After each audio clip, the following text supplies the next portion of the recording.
बच्चों, आज मैं आपको कहानी नहीं सुनाऊंगी, बल्कि एक लड़की के बारे में बताऊंगी।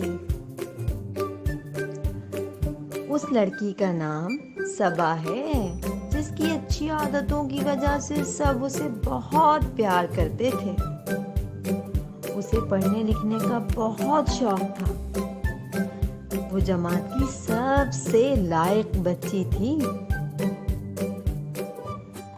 वो बहुत सफाई पसंद भी थी। साबुन से मल मल कर हाथ धोती और अपनी हर चीज को साफ सुथरा रखती। यही वजह है कि सबा की सेहत भी ठीक रहती थी। सबा के पास बहुत खिलौने थे और वो अपने खिलौने बहुत संभाल कर एक बड़े से संदूक में रखती थी।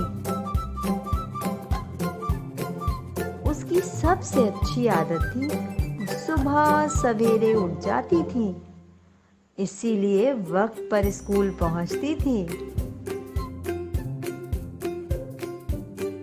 देखा सबा कितनी अच्छी आदत की मालिक थी। अच्छे काम करने वालों से सब बहुत खुश होते हैं।